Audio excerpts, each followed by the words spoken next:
तो अभी हम सब थोड़ा कीर्तन करेंगे। बन हे कृष्णा।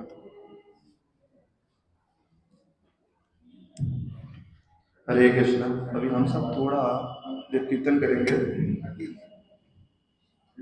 माता लोग की संख्या थोड़ा ज्यादा है, प्रभु जी की संख्या थोड़ी कम है, तो इसीलिए थोड़ा सा प्रभु जी की संख्या बढ़ाने के लिए हम थोड़ा सा कीर्तन करते हैं। प्रभु जी लोग थोड़ा सेवा में इधर उधर होंगे, ट्रैफिक में होंगे तो आ रहे होंगे। जय राधा माधव कुंज बिहारी,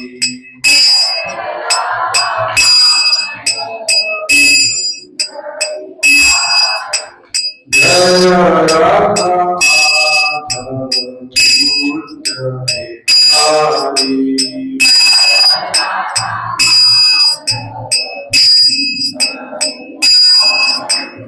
जय राधा माधव कुंज बिहारी,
जय राधा माधव कुंज बिहारी,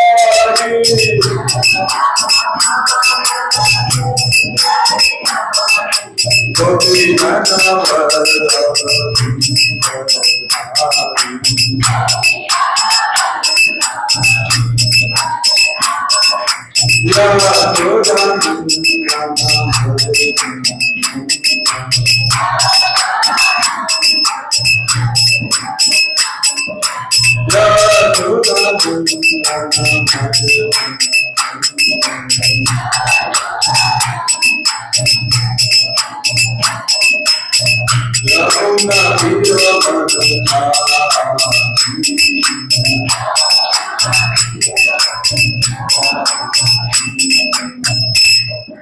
देखिए, जब श्रीमद् भागवतम होता है तो उसमें क्या होता है कि भगवान जो है स्वयं प्रकट होकर आते हैं। तो भगवान का भी ये द्वार बंद है, लेकिन क्या है, भगवान प्रकट होते हैं श्रीमद् भागवतम के स्वरूप में। चाहे वक्ता कोई भी हो, ठीक है, लेकिन श्रीमद् भागवतम ऐसा है कि जहाँ भागवतम होता है तो भगवान प्रकट होते हैं। तो जैसे जन्माष्टमी होता है तो जन्माष्टमी में कितने लोग आते हैं, सब कितना उत्साह के साथ कीर्तन करते हैं, नृत्य करते हैं, क्योंकि होता है 12 बजे के समय उत्साह ज्यादा होता है, भगवान प्रकट होने वाले हैं। तो वैसे ही है, हम कम हैं लेकिन हमारा उत्साह बहुत होना चाहिए कि भगवान के नाम का श्रवण करने मिलेगा, भगवान प्रकट होने वाला है। थोड़ा उत्साह के साथ, मेरे लिए थोड़ा सा उत्साह बढ़ाने के साथ थोड़ा कीर्तन करेंगे, ठीक है। हरे कृष्णा कृष्ण कृष्ण हरे हरे, हरे राम हरे Ram, Ram Ram Hare Hare.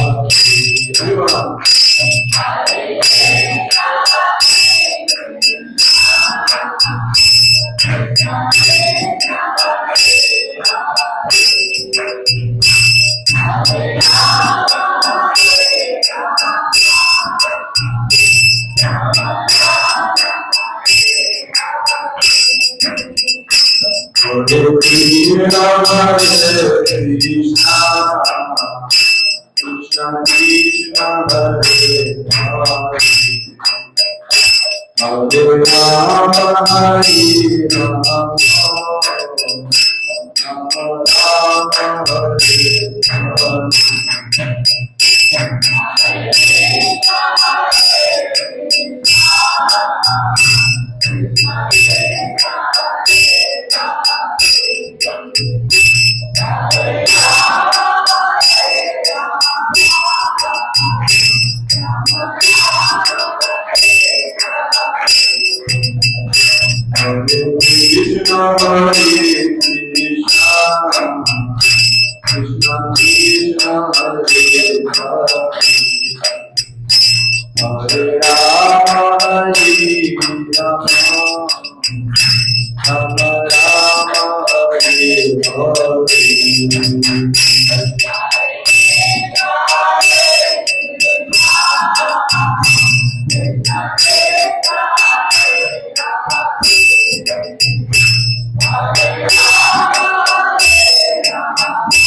Krishna Krishna Hare Hare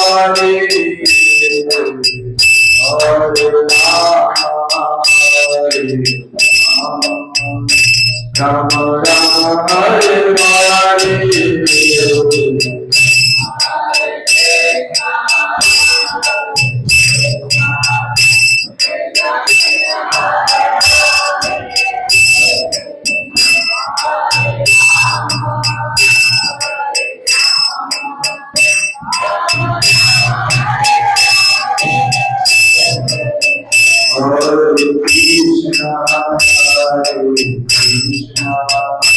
Krishna Krishna Hare Hare Hare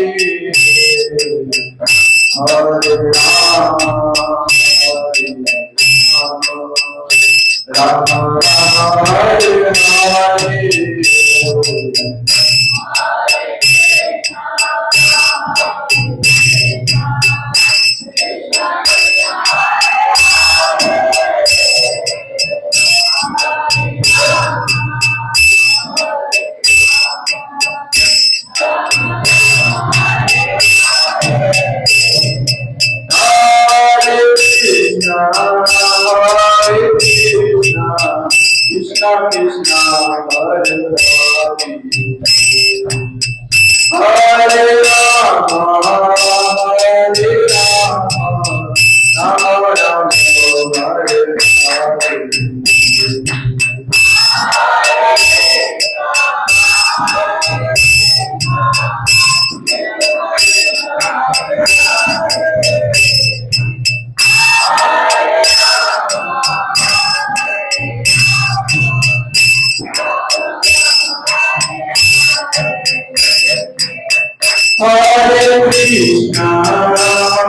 Krishna Krishna Krishna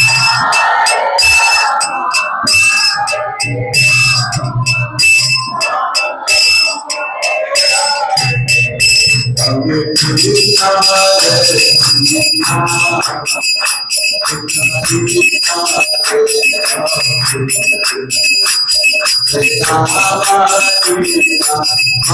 Rama Rama Rama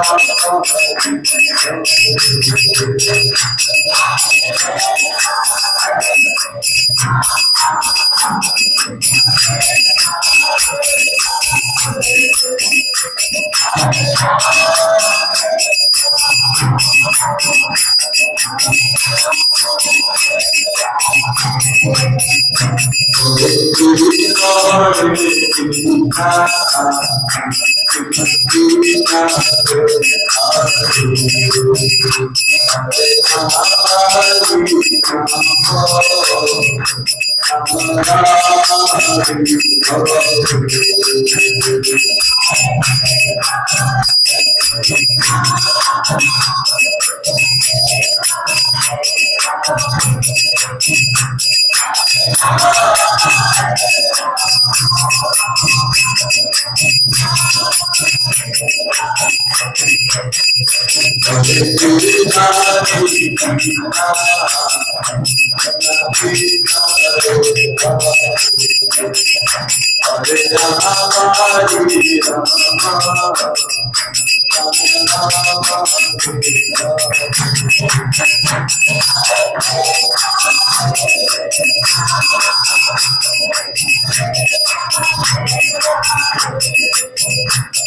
सब भागवतम को प्रणाम करेंगे और श्रीमान चैतन्य महाप्रभु को प्रणाम करते हुए छठ गोस्वामी को प्रणाम करते हुए इस भागवत कथा को आगे बढ़ाएंगे। तो अगर आप सबको याद है तो मेरे साथ बोल सकते हैं, नहीं तो आप श्रवण कर सकते हैं।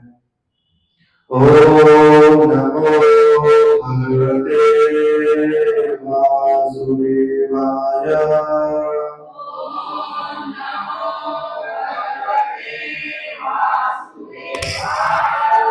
ओम नमो भगवते वासुदेवाय।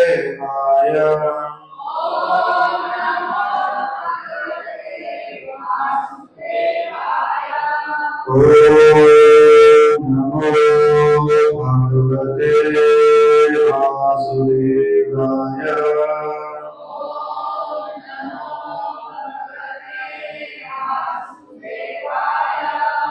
ओम अज्ञानतिमिरन्धस्य ज्ञानाञ्जनशलाकया चक्षुरुन्मीलितं येन तस्मै श्रीगुरवे नमः। श्रीचैतन्यमनोभीष्टं स्थापितं येन भूतले स्वयं रूपा कदा मह्यं ददाति स्वपदान्तिकम्। वन्देऽहं श्रीगुरुं श्रीयुतापदकमलं श्रीगुरोन् वैष्णवां च श्रीरूपां साग्रजातं सकलरघुनाथान्वितं तं सजीवं सर्वैतं सावधूतं परिजनसहितं कृष्णचैतन्यदेवं श्रीराधा कृष्ण शाखावितां च हे कृष्ण करुणा सिंधु दीनबंधु जगत्पते गोपेश गोपिकान्तो राधाकान्तो नमस्ते तप्त कांचन गौरांगी राधे वृंदावनेश्वरी वृषभानुसुते देवी प्रणमामि हरिप्रिये वंशकल्पतरुभ्यश्च कृपा सिन्धुभ्यैव च पतितानां पावनेभ्यो वैष्णवेभ्यो नमो नमः नमो विष्णुपादाय कृष्णपृष्ठाय भूतले श्रीमते भक्तिवेदांत स्वामिनिधि नामिने नमस्ते सरस्वती देवे गौरवाणी प्रचारिणे निर्विशेषा शून्यवादी पाश्चात्यदेशकारिणे जय श्री कृष्ण चैतन्य प्रभु नित्यानंद श्री अद्वैत गदाधर शिवासादि गौरभक्तवृंद हरे कृष्णा कृष्णा कृष्णा हरे हरे हरे राम राम हरे हरे।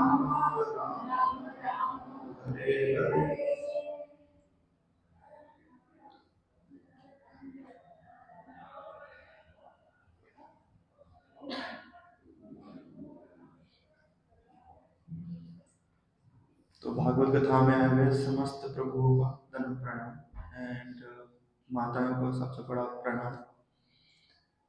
देखिए जो भागवत है वो भागवत हम सबको मालूम है, आप सबके हृदय में हम सब जो है वो जीवात्मा है। और जीवात्मा क्या है? वो सत है, चित्त है और आनंद है। तो जो चित्त है मतलब वो पूर्ण रूप से ज्ञानी है। भगवान ने ब्रह्मा जी के हृदय में जो दिव्य ज्ञान है उसको प्रकाशित किया। तो आप सब जो यहाँ बैठे हैं, आप सबको ये जो भागवत हम करेंगे, ये सुनेंगे, ये सब मालूम है। लेकिन हम कृतज्ञ करते हैं अपने साक्षी मुरारी प्रभु का और इस्कॉन वाराणसी के मैनेजमेंट का कि उन्होंने मेरे पर विश्वास किया और इस सेवा मुझे प्रदान की कि मैं आपके किसी योग्य आ सकूं। मेरा ऐसा सौभाग्य तो नहीं है और ना ही मैं इस योग्य हूँ, लेकिन एक छोटा सा प्रयास ताकि आपको भगवान का स्मरण हो सके।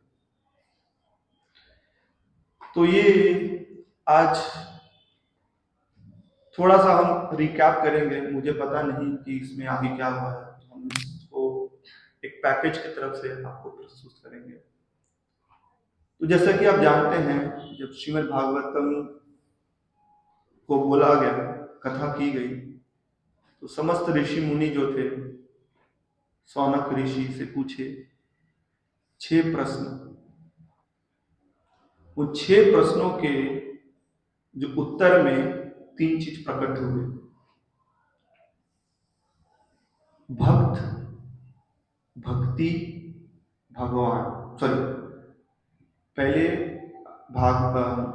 पहले हुआ भगवान, फिर भक्ति, फिर भागवतम। ठीक है, तो ये हमारे जीवन में ट्रायंगल है। तो अब भगवान के बारे में, लीला अवतार और कृष्ण अवतार के बारे में भगवान प्यार सब कुछ बता देते हैं। ठीक है, सुखदेव गोस्वामी परीक्षित महाराज को भगवान की लीला अवतार और कृष्ण अवतार के बारे में थोड़ा संक्षिप्त में बताते हैं। उसके बाद भगवान भक्ति के बारे में बताते हैं, फिर भगवान जो है भागवतम के बारे में बताते हैं। अब जब भगवान जब भागवत के बारे में बताते हैं तो देखिए वो स्ट्रेट जो है स्ट्रेट भागवतम के बारे में नहीं बताते।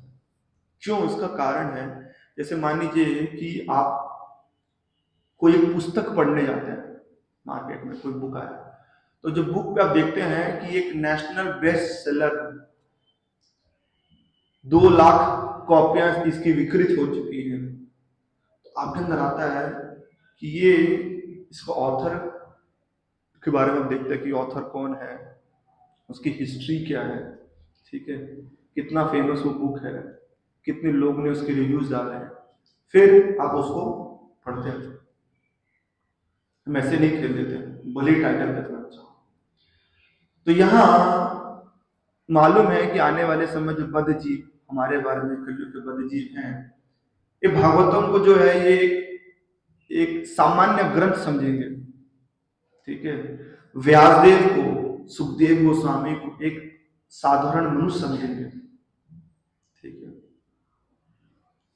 इसीलिए भागवतम को बताने के पहले भागवतम कहने वाले सुखदेव गोस्वामी, भागवतम लिखने वाले व्यासदेव, भागवतम को सुनने वाले परीक्षित महाराज, इन तीनों का बहुत डिटेल में गुणगान किया गया।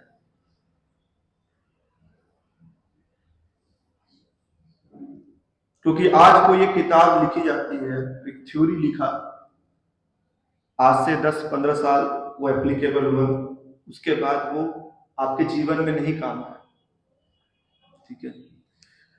तो इसका कहने का जो अर्थ ये है कि भागवतम जो है वो व्यासदेव ने लिखा है, और जो व्यासदेव जो है भगवान के क्या बोलते हैं, भगवान के अवतार हैं, सत्ता विशेष अवतार है। तो ये कोई एक मनुष्य ने नहीं लिखा है, भगवान ने स्वयं लिखा है। और इसको जो श्रवण करने वाले जो है, अच्छा कोई व्यक्ति है उसके पास नौकरी नहीं है, कोई काम नहीं है, वो ऐसे खाली बैठा है, चलो प्रभु जी चलते हैं भागवत सुनने के लिए, तो ऐसा नहीं है। जो श्रोता जो है कोई एक असाधारण जीव है, उस पूरे ब्रह्मांड के जो राजा हैं, जिनको राज ऋषि कहा जाता है, परीक्षित महाराज, वो परीक्षित महाराज जो अपने जीवन में सबसे ज्यादा सक्सेसफुल, हम सब लोग क्या है सक्सेस के पीछे भागते हैं, और परीक्षित महाराज अपने जीवन की एपिटोम, मतलब सबसे सक्सेसफुल स्टेट में आकर के सबका त्याग किया और आकर के भागवतम की शरण ली। तो अक्सर कहा जाता है कि भागवतम के लिए है जिनके पास कोई काम धंधा नहीं है, आ जाइए बैठिए भागवतम सुनिए, कुछ नहीं कर रहे तो कम से कम भागवतम सुनिए। ऐसा नहीं, भागवतम एक बहुत बड़ा एक महान ग्रंथ है, ठीक है। उसको लिखने वाले व्यासदेव हैं, उसको सुनाने वाले सुखदेव गोस्वामी हैं, और सुनने वाले जो परीक्षित महाराज हैं। तो इस पे तो 7 दिन का भागवत हो सकता है, सिर्फ एक एक कैरेक्टर पे एक एक दिन डिस्कस किया जा सकता है। तो ऐसे ही एक श्रीला व्यासदेव के बारे में भागवतम के प्रथम स्कंद के 6th चैप्टर में बताया जाता है कि व्यासदेव हैं क्या। नारद मुनि आते हैं उनके जीवन में, नारद मुनि उनको उद्देश्य देते हैं, ठीक है, और फिर उसके बाद नारद मुनि चले जाते हैं। तो सुखदेव गोस्वामी सौनक ऋषि पूछते हैं कि अब व्यासदेव जो हैं उनको जो आदेश इंस्ट्रक्शन मिले नारद मुनि से, अब वो आगे करेंगे क्या। तो बताते हैं कि व्यासदेव नारद मुनि के जाने के बाद वो सरस्वती नदी के किनारे पे आकर के बैठते हैं एक कुटिया में, और वहां पे एक जगह है स्वयं प्रयास, वहां बैठ करके वो ध्यान करते हैं। और जब वो ध्यान करते हैं, उस ध्यान करते समय उनको भगवान की बहिरंग शक्ति जो माया है उसके दर्शन होते हैं। तो देखिए, मैं तो यहाँ रहता नहीं हूँ, बाहर रहता हूँ, जब मैं यहाँ आता हूँ तो मुझे ऐसा लगता है कि भारतवर्ष में जो है भक्ति करना सबसे मुश्किल कार्य है। हर व्यक्ति यहाँ बहुत तेजी से भाग रहा है, उसको पता नहीं उसको कुछ चाहिए, हर व्यक्ति भाग रहा है, एक गति से भाग रहा है। पहले काफी साल पहले जब मैं 2014 में यहाँ से गया तो रात को 9-10 बजे सब शांत हो जाता था, सुबह 6 बजे तक सब शांत होता था। अब तो रात को 12 बजे तक गाड़ी मोटर चल रहा है, रात को 11 बजे तक दुकानें खुले हैं, हर व्यक्ति भाग रहा है। तो इसमें एक बहुत इंपॉर्टेंट उद्देश्य है कि हर मनुष्य को ये जिम्मेदारी है कि उसको अपने जीवन में कुछ ऐसा क्षण निकालना चाहिए, निकाल करके उसको एक ऐसी जगह जाना चाहिए जहां पे वो और भगवान के साथ उसका संबंध बन सके। हम लोग व्यासदेव की तरह बद्रिक आश्रम तो नहीं जा सकते, वो तो जीवन में शायद एक ही बार कोई जा पाता है ना।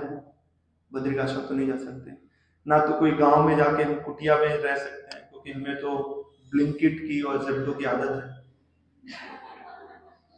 5 minute instant food delivery, 5 minute instant grocery, हमको हर कुछ इंस्टेंट चाहिए, ग्रोसरी भी, फूड भी, हर कुछ इंस्टेंट चाहिए। वो इंस्टेंट चाहते रहते हैं, क्या होता है, हमें भक्ति भी लगता है कि भक्ति भी कोई हमें इंस्टेंट दे दे, इंस्टेंट। कृष्ण को भी कोई हमें डिलीवर कर दे इंस्टेंट। इसलिए पहले मैगी आया था इंस्टेंट 5 मिनट से, आज से 20 साल पहले। आज वो कल्चर हर चीज में आ गया। तो व्यास देव जी जो है वो हमें अपने आचरण से दिखाते हैं, हर मनुष्य का एक कर्तव्य होना चाहिए कि वो अपने जीवन से कुछ ऐसे समय निकाल करके भगवान के सानिध्य में आकर के भागवत का श्रवण कर सके, भगवान के ध्यान कर सके। तो इसीलिए हम भक्तों को हफ्ते में कम से कम एक बार तो मंदिर आना ही चाहिए। ये जो स्थान जो खाली है, ये कम से कम हफ्ते में एक दिन तो ये भरा होना चाहिए। इतना तो जीव का भगवान के प्रति दायित्व इतना होता है। तो व्यासदेव जी श्री राधा गोपाल की जय, श्री चैतन्य महाप्रभु की जय। तो व्यासदेव जी जो है वो ध्यान में बैठते हैं, और ध्यान में बैठते हैं तो उनको भगवान के साक्षात दर्शन होते हैं। वो व्यासदेव जिन्होंने 108 उपनिषद की रचना की, जिन्होंने महाभारत की रचना की, जिन्होंने 4 वेदों को अलग करके उसकी रचना की, इतनी सारी रचना करने के बाद भी जब तक उनको अपने जीवन में गुरु का सानिध्य प्राप्त नहीं हुआ, इंस्ट्रक्शन ऑफ द गुरु, नारद मुनि जब तक उनके जीवन में नहीं आए, जब तक उन गुरु का इंस्ट्रक्शन प्राप्त नहीं हुआ, तब तक भगवान स्वयं वो भगवान के अवतार है, लेकिन भगवान के हृदय में प्रकाशित नहीं। दूसरा हमारे उद्देश्य है कि हमें भक्ति जो है एक गाइडेंस के अंदर में करना बहुत जरूरी है। जब भक्ति हम बिना गाइडेंस के करते हैं तो भक्ति कर तो रहे हैं, लेकिन आपको उसका जो आउटपुट है, उसका रिजल्ट जो है वो आपको नहीं प्राप्त। कुछ लोग बोलते हैं हम तो 25 साल से माला कर रहे हैं, 25 साल से शास्त्रों का अध्ययन कर रहे हैं, लेकिन जो है हमें भगवान जो है हमारे जीवन में उनकी अनुभूति नहीं हुई। क्यों? क्योंकि हम एक प्रामाणिक गुरु के शरण में जो है वो भक्ति नहीं कर रहे। तो व्यासदेव को भगवान के दर्शन होते हैं, और भगवान के दर्शन होते हैं तो वो क्या देखते हैं कि किस तरीके से एक जो जीव आत्मा है वो इस माया से परे है, इस 3 गुण से वो परे है, ठीक है। लेकिन वो जीव जो है अपने आप को शरीर स्वीकार करके वो इस भौतिक जगत में कष्ट प्राप्त करता है।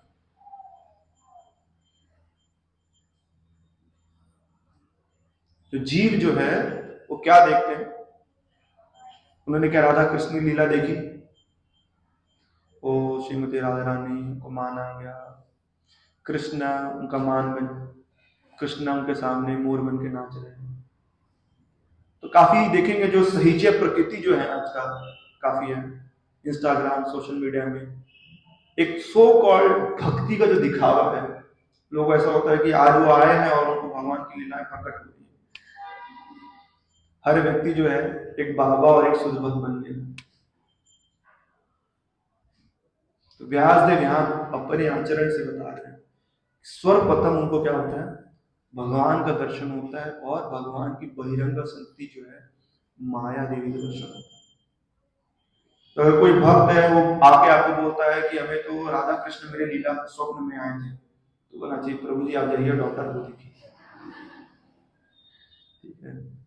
तो वो ये देखते हैं कि जो एक बद्ध जीव है वो अपने आप को एक शरीर और एक मन और बुद्धि मान करके इस जीवन में संघर्ष कर रहा है, कष्ट कर रहा है। और फिर आगे वो क्या देखते हैं कि भक्ति एक ऐसा माध्यम है, सिर्फ एक ऐसा माध्यम भक्ति है जो समस्त दुख को दूर कर सकता है। और फिर आगे देखते हैं कि श्रीमद् भागवतम जो है वो इस भक्ति को प्रदान कर सकता है। देखिए, इसको बहुत समझने की, बहुत ध्यान से सोचने की कोशिश करिए। पहले उनको भगवान और उनकी माया शक्ति दिखती है, फिर ये दिखती है कि जीव आत्मा जो है वो संघर्ष कर रहा है, कष्ट प्राप्त कर रहा है, और कष्ट से बाहर निकलने का जो माध्यम है वो एक शुद्ध भक्ति है। और वो शुद्ध भक्ति जो है वो श्रीमद् भागवतम से उसको प्रदान होगा।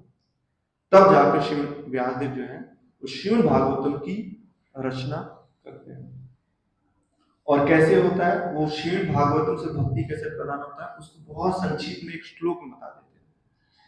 श्रीमद् भागवतम से जो भक्ति है वो हमारे कानों से, ऑरल रिसेप्शन, श्रवण से वो हमारे अंदर भगवान जो बीज है वो हमारे अंदर आता है।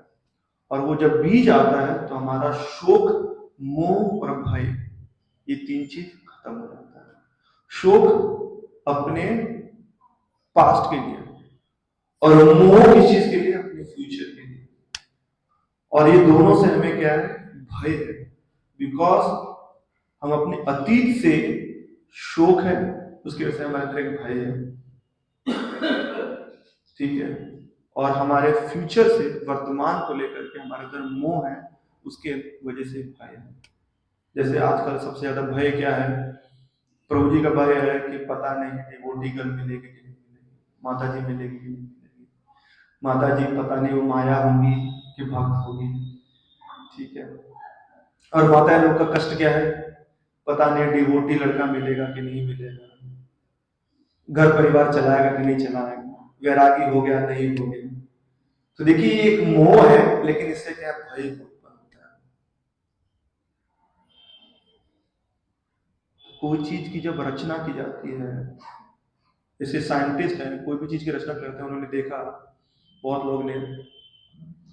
लोग बहुत तकलीफ में है, कष्ट में है, उनको बार बार अपने घर से उतर करके सीढ़ी चढ़ कर जाना पड़ता है दुकान में सामान लाने के लिए, उनका कितना समय बर्बाद होता है, कीमती समय बर्बाद कर रहे हैं। उतना समय वो बद्ध जीव टीवी के सामने बैठ करके कितनी सारी चीजें देख सकता है, कितना आनंद उठा सकता है, उसका आनंद जो है वो भंग हो रहा है।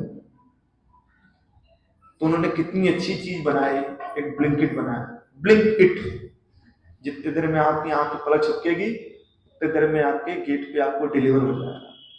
तो आप टीवी स्क्रीन को छोड़ करके आपको, या फोन को छोड़ करके आपको दूर जाने की जरूरत नहीं, सब कुछ आपके फोन में। कितना डीप रूट कॉज में जाकर के आपके इस प्रॉब्लम का सॉल्यूशन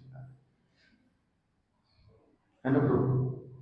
उसी तरीके से व्यासदेव ने देखा कि हर व्यक्ति जो है वो दो चीज कर रहा है, वो शोक कर रहा है या तो मोह कर रहा है, शोक मोह, शोक मोह। और ये दोनों से क्या उत्पन्न हो रहा है, एक ही चीज उत्पन्न हो रहा है, भय, ठीक है। तो इस भय को दूर करने के लिए, ये तीन चीज को दूर करने के लिए भक्ति जो है उसको दूर कर सकती है। और ये भक्ति जो है वो सिर्फ और सिर्फ श्रीमद् भागवतम के थ्रू आ सकता है। अब थोड़ा मैं आपको बताता हूं कि इसको हम लोग थोड़ा समझे कैसे कि हमारा जो भय है वो इस श्रीमद् भागवतम के थ्रू दूर हो सकता है, उसको थोड़ा हमें समझना पड़ेगा। जैसे हम लोग कीर्तन करते हैं, वैष्णव भजन करते हैं, भजऊ रे मन श्री नंदन अभय चरणार भजऊ रे मन श्री नंदन अभय चरणार। तो हम तो ये कई बार ये सुन लेते हैं कि मेरा मन तुम भगवान का नाम भजो जो कि आपको अभय, जिसके चरण जो है वो अभय प्रदान करता है। लेकिन मेरा प्रश्न ये है आप सबके लिए कि कैसे भगवान का नाम भजने से ये हमें अभय प्रदान होती है, कैसे? तो कुछ लोग आप बता सकते हैं कैसे भगवान का नाम जप करने से हमें अभय प्रदान होता है? ओके, कैसे? विश्वास और भय का क्या रिश्ता है? विश्वास से कैसे हम अभय प्रदान होगा हमको?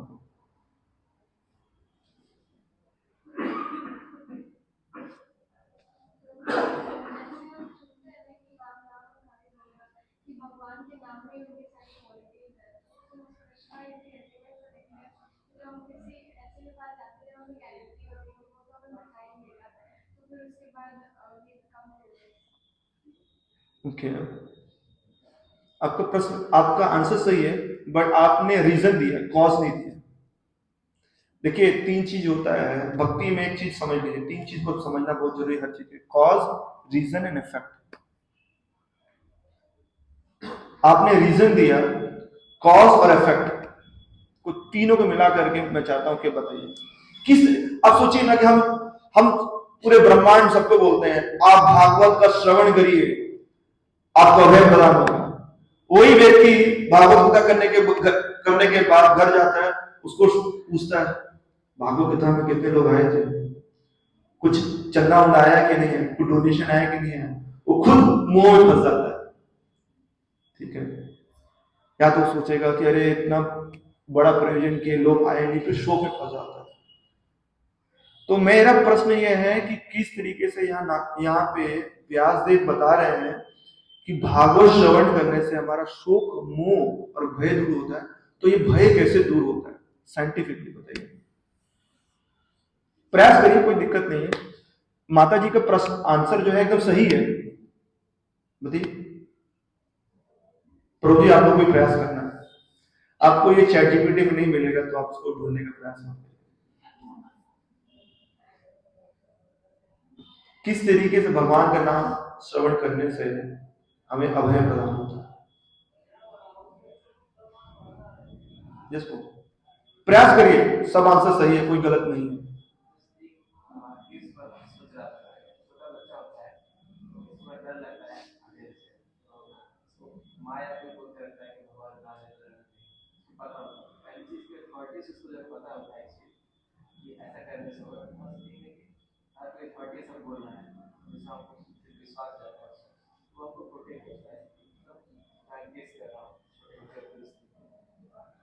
बहुत सही है, और कोई नहीं, बहुत सही, यही आंसर है।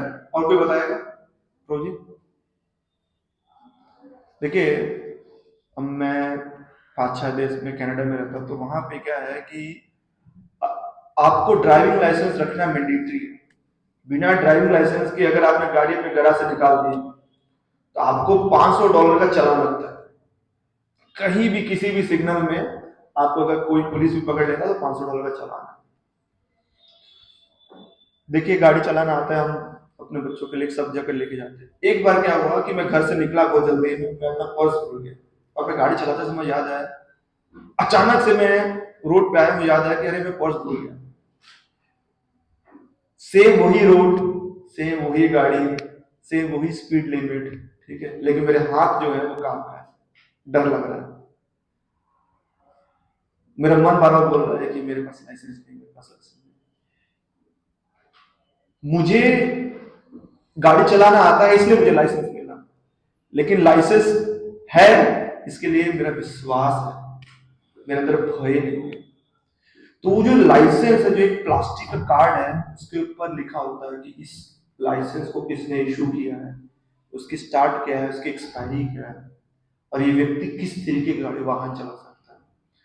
तो just having a license in the pocket, it give, just वो एक लाइसेंस आपके जेब में होने से आपको अभय प्रदान हो जाती है, आप एक रोड पे चल सकते हैं। उसी तरीके से जब हम भगवान का नाम का स्मरण करते हैं तो हमको वो एक कार्ड मिल जाता है। जैसे भगवान ने कालिया के ऊपर नृत्य किया, कालिया के सर पे क्या हुआ, भगवान के चरणों के चिन्ह के निशान हुआ। तो कालिया बोला, काली ने प्रार्थना किया कि प्रभु मैं यहां से वापस जाऊंगा, गरुड़देव तो फिर हमको छोड़ेंगे नहीं। कालिया जो था वो गरुड़ के भय से यहां आया था वृंदावन, उसका आने का पर्पस नहीं था, लेकिन भगवान ने बोला क्योंकि मेरे चरणों के चिन्ह तुम्हारे सर पे है तो गरुड़ तुम्हें परेशान नहीं करेगा। इसी तरीके से जब भागवत का हम स्मरण करते हैं तो कानों के थ्रू भगवान हमारे प्रवेश करते हैं मन हृदय में। और जब वो हृदय में प्रवेश करते हैं तो वो चिन्ह की तरह हमारे हृदय में हो जाते हैं। तो भय जो है, भय का वास कहाँ होता है? भय हमारे हृदय में वास करता है। तो इसलिए भगवान भी हृदय में जाके वास करते हैं। अब मैं आ गया हूं तो भय यहाँ पे नहीं वास करेगा। तो अगर आप ये ड्राइविंग लाइसेंस वाला एग्जाम्पल समझेंगे तो समझ पाएंगे। तो ऐसे करते हुए व्यासदेव जो है व्यासदेव जो है श्रीमद् भागवतम की रचना करते हैं। उसके बाद सुखदेव गोस्वामी जो है व्यासदेव के पुत्र हैं। वो व्यासदेव से श्रीमद् भागवतम सुनते हैं और ग्रहण करते हैं। तो ऋषि मुनि पूछते हैं कि सूत गोस्वामी जो है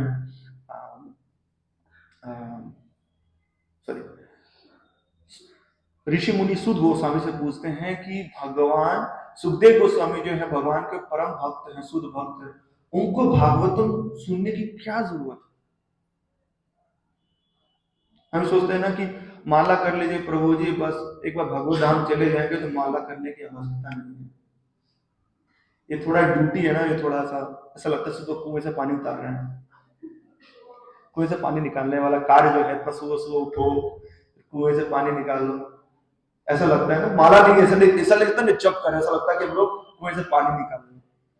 बस प्रभु जी कर लीजिए 16 माला जप कर लीजिए, दीक्षा ले लीजिए, उसके बाद भगवत धाम चल लीजिए, फिर आपको माला वाला चले जाए। तो यहाँ सूत गोस्वामी आत्माराम के बारे में बताते हैं कि जो भगवान के परम भक्त हैं वो भगवान के बारे में निरंतर स्मरणम और कीर्तनम करते हैं। ठीक है, उनकी जो भूख और प्यास है वो है भगवान का नाम। ठीक है, तो सुखदेव गोस्वामी जो है वो भगवान के शुद्ध भक्त हैं, लेकिन वो फिर भी भगवान की लीलाओं का स्मरण करते हैं। तो इसको इसलिए बताया जा रहा है कि हमें ये नहीं सोचना चाहिए कि अरे ये टॉपिक आज जो हुआ ये हमने तो भी सुना था, अभी ये रिपीटेशन हो रहा है, हमको इस क्लास में नहीं आना चाहिए। तो जितना हम भगवान की लीलाओं का स्मरण कर लेंगे उतना हमारा भगवान से प्रेम और गहरा होता जाएगा। फिर वो भगवान से पूछते हैं कि जो तीसरा पार्ट आता है कि क्या भगवान ने जो श्रीमद् भागवतम है उसकी इतिहास के बारे में बताते हैं। तो उसकी इतिहास के बारे में वो महाभारत के पर्व से एक लीला उठाते हैं, जो है अश्वत्थामा लीला, कि कुरुक्षेत्र का जो युद्ध है हो चुका है, समापन हो चुका है। ठीक है, और पांडव जो है वो विजय हो चुके हैं। तो उस समय में क्या होता है, अश्वत्थामा जो होते हैं, जो द्रोणाचार्य के पुत्र होते हैं, वो जाते हैं दुर्योधन के पास। दुर्योधन की सारी शक्ति, सारी क्या बोलते हैं सेना सब खत्म हो चुकी होती है। उनके पास केवल एक व्यक्ति होता है, अश्वत्थामा। तो अश्वत्थामा जाता है किसके पास? दुर्योधन के पास। दुर्योधन लेटा हुआ है, उसकी जंघा टूटी हुई है। बोलता है मैं चाहता हूं कि आप मुझे इस मंदिर का टेंपल प्रेसिडेंट बना दीजिए, कोई और कैंडिडेट तो है नहीं, तो आप मुझे बना दीजिए टेंपल प्रेसिडेंट। दुर्योधन देखता है उसकी तरफ, सोचता है तो किसी योग्य का है नहीं है, क्योंकि पहले भी जब अश्वत्थामा और कर्ण के बीच में युद्ध हुआ कि सेनापति जो है वो कौन बनेगा कौरवों का, तो अश्वत्थामा आया, अपने आप को सिद्ध किया, प्रूफ किया कि मैं इसके योग्य हूं। बट वहां पे एक यज्ञ हुआ, कृपाचार्य ने यज्ञ किया, यज्ञ में से जो उत्तर आया कि कर्ण को बनना चाहिए सेनापति। तो अश्वत्थामा के अंदर जो सेनापति बनने की जो तीव्र इच्छा थी वो गई नहीं, और वो जो है वो डेस्टिनी को स्वीकार नहीं कर पाया। जब वो देखा कि दुर्योधन की ऐसी हालत है, कर्ण ऐसे हो चुका, तो उसने बोला अभी भी समय है दुर्योधन को, अभी भी समय है, जीत सकते हो, अगर तुम इस समय में एक अच्छा निर्णय लो। तुमने निर्णय गलत लिया भीष्म पितामह को बना करके, तुमने निर्णय गलत लिया द्रोणाचार्य को बना करके, तुमने निर्णय गलत लिया कर्ण को बना करके। अब अगर तुम एक अच्छा निर्णय ले लोगे तो तुम अभी भी जी सकते हो। कितना सही राइट काउंसलर, कितना अच्छा एडवाइस दी उसने। अभी भी अपने गलती को दुर्योधन समझो।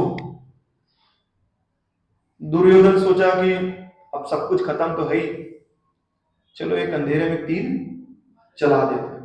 तो उसने अंधेरे में तीर चलाया, अश्वत्थामा को बोला आज से तो मेरे सेनापति नियुक्त, ना सेना है बट सेनापति है। तो अश्वत्थामा जाता है, तो अश्वत्थामा सोचे कि भाई कैसे जीत पाए। उसने तो सब देखा ही कि अर्जुन का बल देखा, भीम का बल देखा, नकुल सहदेव का देखा, युधिष्ठिर का बल देखा, सब देखा। तो उसको ये मालूम था कि वो किसी भी तरीके से जो पांडव है उससे न्यायपूर्वक जो है वो जीत नहीं सकता। फिर वो छल से पांडवों के शिविर में जाते हैं और पांडवों को लेटे हुए पांडवों को सर को काट देते हैं। उसको लगा, फिर उसने सारे सर को बोरा में डाला, बोला हा हा हा। दुर्योधन के पास आते हैं कि दुर्योधन देखो, जो कार्य तुम्हारे सब लोग नहीं कर पाए वो कार्य को मैंने कर लिया। सारे उनको सर फेंकते उनके सामने में, देखिए।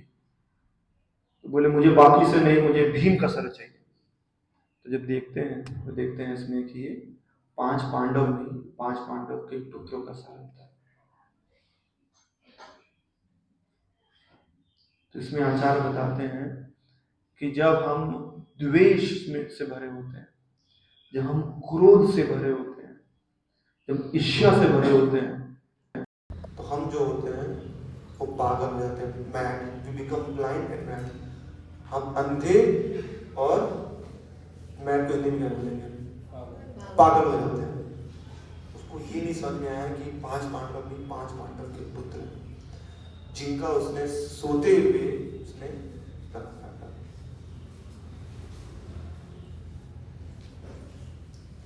द्रौपदी और 5 पांडव आते शिविर में, वो देखते हैं कि जितने भी समस्त 5 पुत्र हैं वो सब सोए सोए उनकी हत्या हो गई। और द्रौपदी बहुत कष्ट होता है। यहाँ पे कोई है जो माता है जिनके बच्चे सब होता है? यहाँ कोई प्रभु जी हैं जिनके बच्चे? अब आपको थोड़ा इसको समझना पड़ेगा। भागवतम को समझने के लिए भाव से समझना बहुत जरूरी है, नहीं तो ये क्या होगा, ये कहानी रह जाएगा और ये कहानी आप सुनेंगे सुनाएंगे लेकिन आपको उसका जो तत्व है वो समझ नहीं आएगा। हमारे घर में अगर हमारे कोई छोटा बच्चा है, अगर थोड़ा सा बीमार हो जाता है तो हम एकदम बौखला जाते हैं, हम चिंतित हो जाते हैं। हमारा जो मन है वो कार्यों में नहीं लगता, भक्ति में नहीं लगता, अन्य कार्य में नहीं लगता, क्योंकि घर में जो बच्चा है वो बीमार है।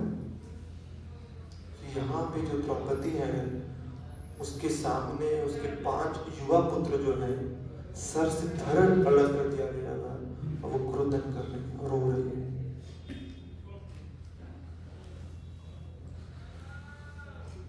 और 5 पांडव वहां पे हैं और अर्जुन आंख बंद करते हैं, ध्यान करते हैं और उनको मालूम चल जाता है ये कार्य जो है वो है अश्वत्थामा ने किया। अर्जुन उनको बोलते हैं द्रौपदी को चुप करने के लिए कि मैं प्रतिज्ञा लेता हूं ये कार्य जिस ब्राह्मण ने किया है मैं उस ब्राह्मण को का सर काट करके तुम्हारे चरणों में ला के दूंगा और तब तुम अपने बच्चों का, हमारे बच्चों का अंतिम संस्कार करना उस सर पे खड़ा होकर के।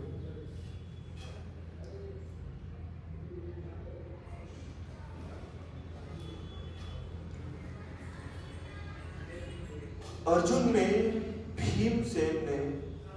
भीम ने भी ऐसी प्रतिज्ञा ली थी। जब द्रौपदी को कष्ट हुआ, जब उसका चीरहरण हुआ तो भीम ने ऐसी प्रतिज्ञा ली। उस प्रतिज्ञा से क्या हुआ कि द्रौपदी का जो क्रोध था वो शांत हुआ,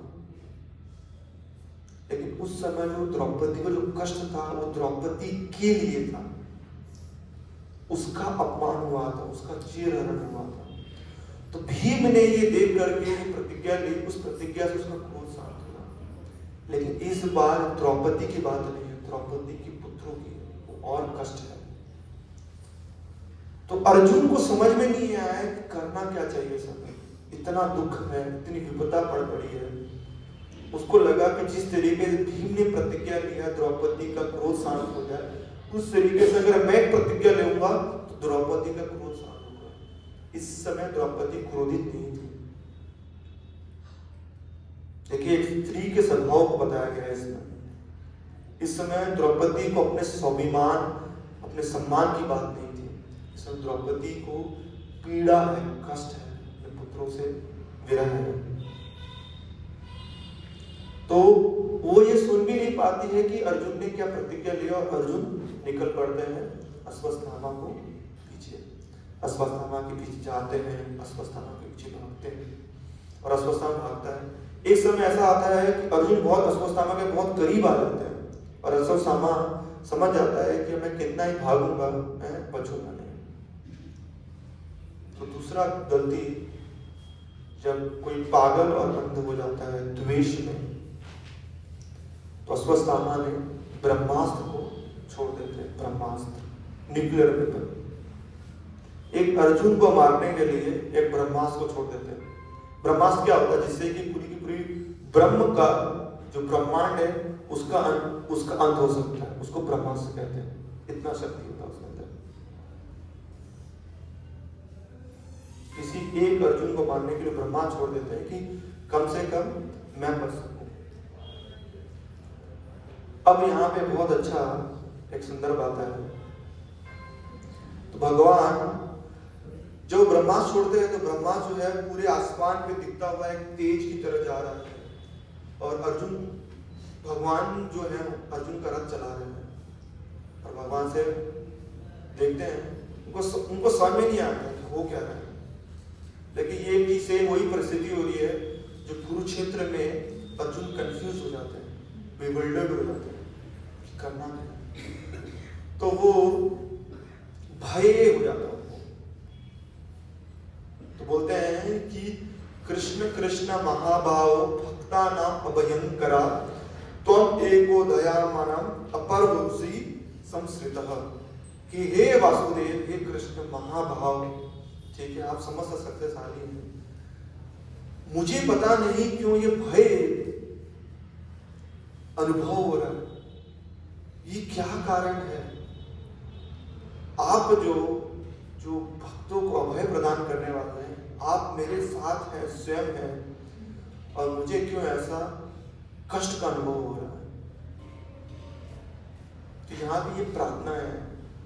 हम जब भगवान के सामने आते हैं तो हम क्या करते हैं? ओ जीसस, कुछ लोग ऐसे आते हैं।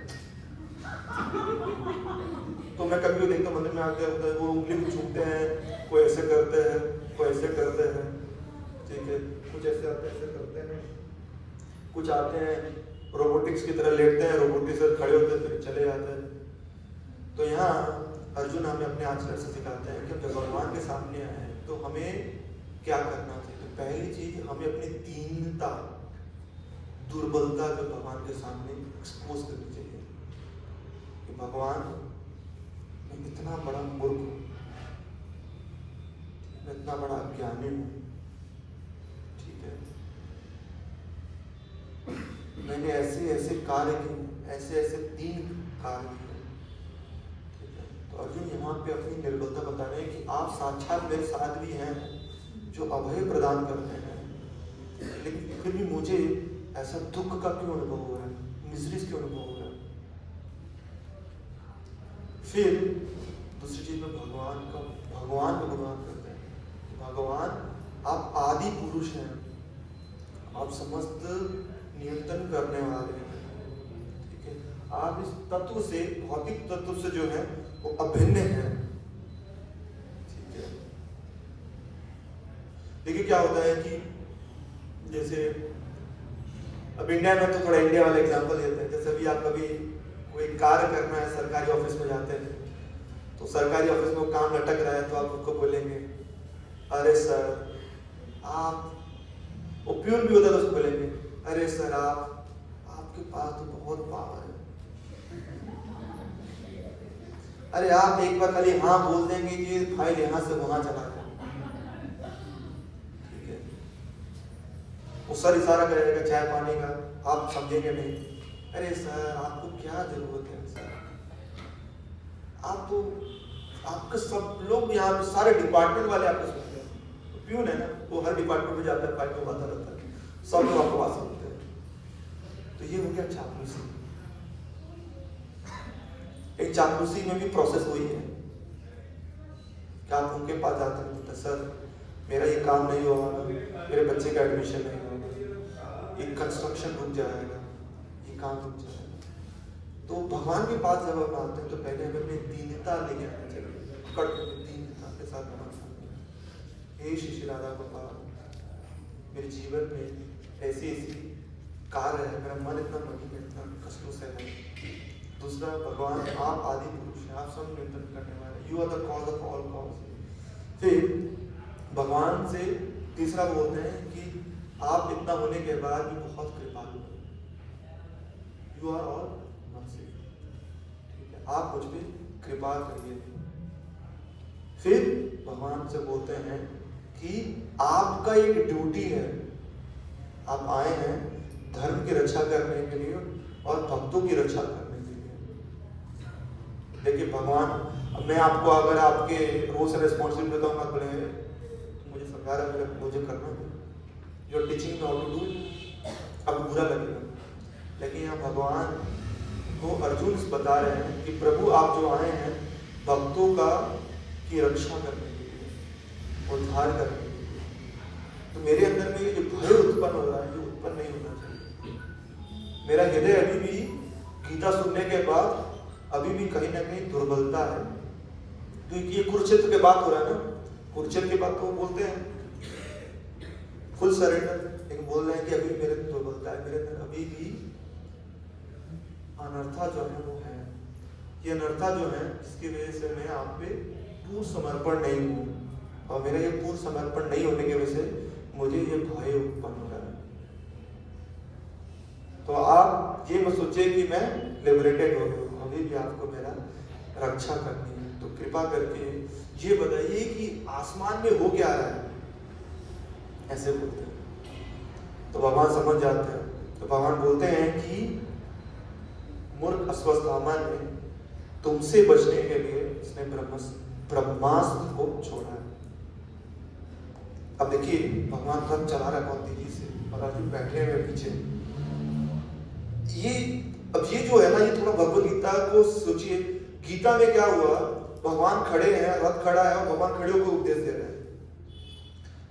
अब ये जो है इंडिया वाला बनारस के सिस्टम में, यहाँ भाग रहे सब, और भगवान यहाँ भागते भागते उपदेश दे रहे हैं। ओके, यहाँ पे लोग बैठ कर सुनेंगे नहीं, यहाँ सब फास्ट है। एक सिग्नल में 20 गाड़ियां एक साथ खड़ी है, सबको एक ही समय पार करना है। सोचिए अगर यहाँ पे अगर ये हरिद्वार की तरह ये द्वार हो ना, जहाँ पे यहाँ से भगवत धाम जाने का, तो कितना ट्रैफिक जाम हो जाता है। तो भगवान यहाँ पे बोल रहे हैं सॉल्यूशन ये है, अर्जुन तुम अभी इसी समय ब्रह्मास्त्र छोड़ो, क्योंकि अश्वत्थामा है उसको ब्रह्मास्त्र वापस लेने नहीं आता, क्योंकि उसको ये विद्या प्रदान नहीं की गई। और अर्जुन तुरंत ब्रह्मास्त्र छोड़ देते हैं। देखिए इंस्ट्रक्शन हमें ना अर्जुन से सीखना चाहिए कि इंस्ट्रक्शन को कैसे फॉलो करना चाहिए।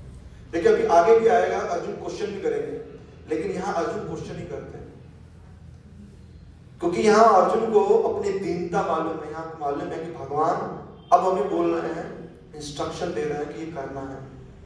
There is no question to ask why. तो ब्रह्मास्त्र वो छोड़ते हैं, और ब्रह्मास्त्र छोड़ने के बाद दोनों ब्रह्मास्त्र आपस में ब्रह्मांड में टकराती है, और अर्जुन अपने ब्रह्मास्त्र के साथ अश्वत्थामा के ब्रह्मास्त्र को खींच लेते हैं। अब वो खींच लेते हैं तो फिर वो जाते हैं, अश्वत्थामा को पकड़ते हैं, उनके गले में रस्सी बांधते हैं, और वो खींच करके वो भगवान के सामने में लेकर के आते हैं। अब देखिए अब यहाँ पे थोड़ा सा एक डिफरेंट चीज है। अभी अर्जुन क्या बोले थोड़ी देर पहले भगवान के सामने कि प्रभु दीनहीन है। जब भक्ति में आते हैं ना, जब मंदिर में पहली बार भक्त लोग आते हैं तो हम देखेंगे एकदम भगवान के सामने खड़े होंगे, आंख से आंसू बहेगा, एकदम दीनहीन हो जाते हैं। लेकिन थोड़ा दिन हम जब नाम जप कर लेते हैं, भक्त लोग प्रसाद खिलाते हैं, भागवत सुनते हैं, थोड़ा हमारे मित्रता हो जाती है, ठीक है। उसके बाद क्या होता है, हमारी जो सफरिंग है थोड़ी सी कम हो जाती है ना, थोड़ा जो प्रताप है महसूस होता नहीं है, क्योंकि भक्तों का इतना प्रेम होता है, संग होता है, उस समय अनुभव नहीं होता। तब हमारे दिमाग में क्या होता है, वाई चालू जाता है, क्यों आना है, जरूरी है क्या, घर पे भी तो कृष्णा है, मन में भी तो कृष्णा है, घर पे बैठ के यूट्यूब पे भी तो भागवत सुन सकते हैं, घर में बैठ के जूम पे भी तो जपा कर सकते हैं, जूम पे जपा, जूम जपा भी कर सकते हैं, क्यों आना मंदिर में।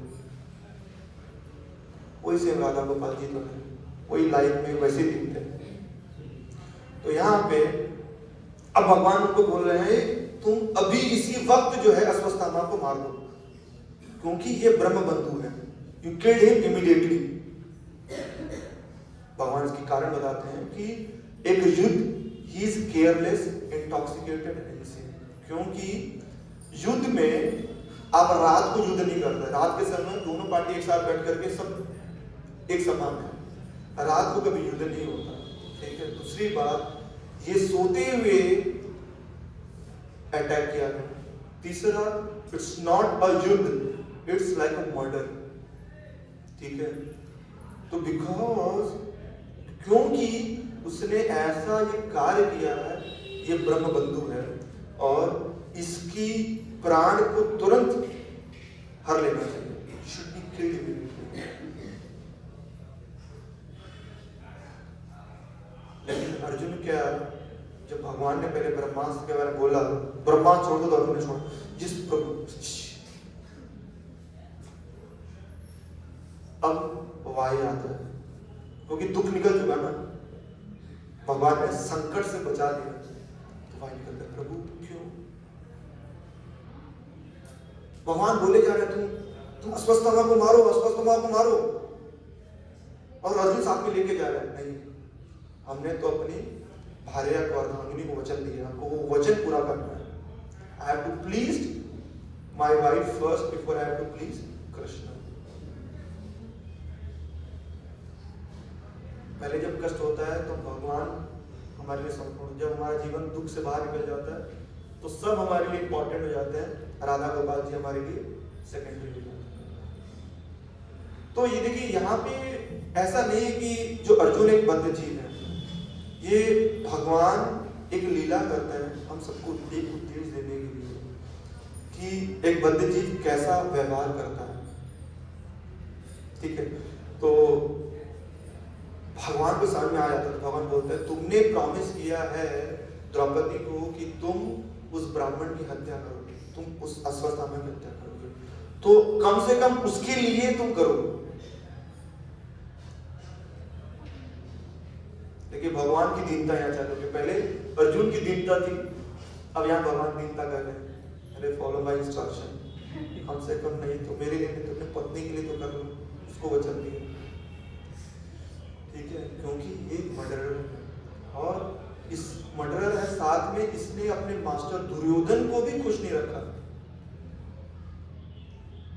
And he didn't follow the instruction of his master, तो ही शुड बी, उसको तुरंत ही उसका वध कर देना चाहिए।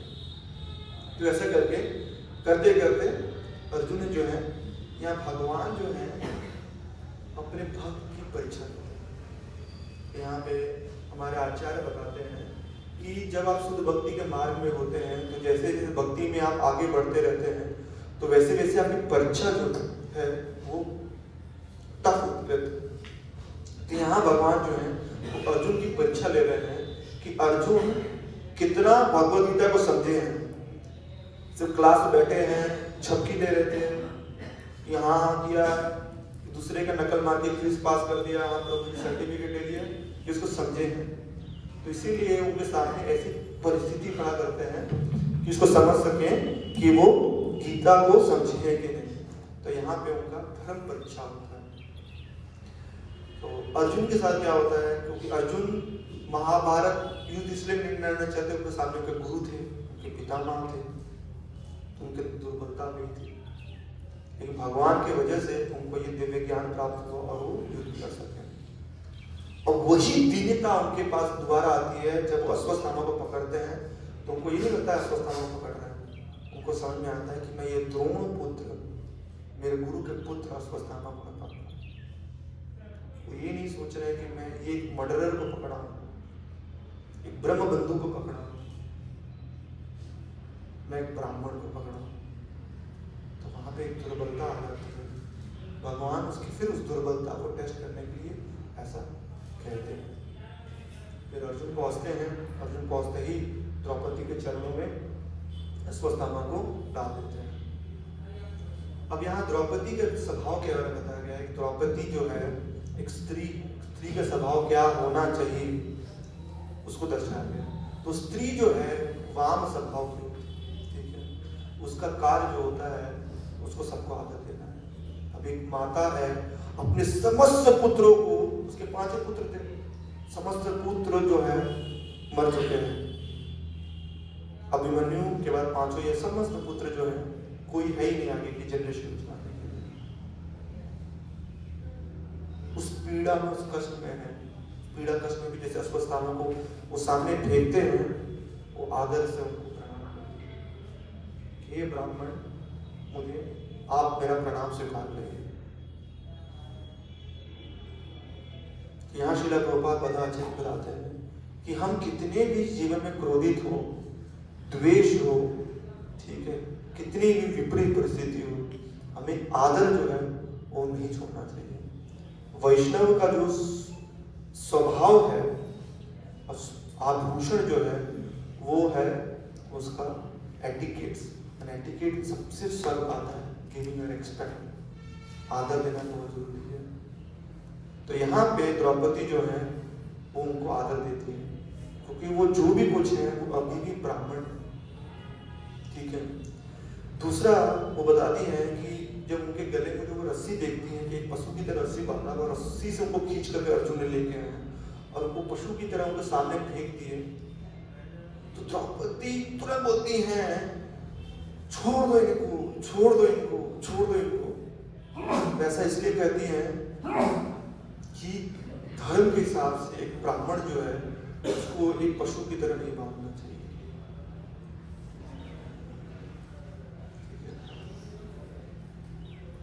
मेरा प्रश्न आपके लिए है कि क्या हमारे जीवन में ऐसा कष्ट हो? अब देखिए, उस कष्ट को मान लीजिए कि अगर आप लोग बहू हैं, आपके सासू माँ हैं, आपको सारी चीज स्मरण हो गया, देखिए, तो क्या सासू माँ कितना भी आपके साथ अत्याचार करेंगे, सुबह उठ करके आप जाके अपने सासू माँ के चरण छुएंगे, आप मेरी माता समान, प्रणाम, पाए लगे, करेंगे? माता लोग हंस रहे। प्रभु जी लोग, आपके ससुर जी कैसे भी होंगे तो आपको सुबह उठ करके फोन करेंगे, प्रभु जी हरे कृष्ण। नहीं, ये बहुत आसान नहीं है, ये सुनने में आसान लग रहा है। ये हमारे लिए भागवतम में इसको लिखा गया है, एक स्त्री का क्या स्वभाव होता है और एक भक्त का क्या स्वभाव होता है, भक्त का हृदय कैसा होता है। तो इसीलिए जब हम आदर देते हैं तो भगवान जो है हमारे हृदय में प्रवेश करते हैं। हम उसके बारे में भी आप लोग चर्चा करेंगे। फिर तीसरा कारण जो है वो बताते हैं कि देखती हैं कि अर्जुन जो है और 5 पांडव जो है वो बहुत आक्रोश में, वो इनसे माने गए, अर्जुन को स्मरण कराती है, हे अर्जुन, क्या तुम भूल गए? द्रोणाचार्य ने तुमको ऐसी ऐसी शिक्षा दी, ऐसे ऐसे मंत्र दिए, ठीक है, जो उन्होंने किसी को नहीं प्रदान किया। तुम उनके सर्वश्रेष्ठ शिष्य हो, क्या तुम्हारा अपने गुरु के प्रति कोई कर्तव्य नहीं बनता?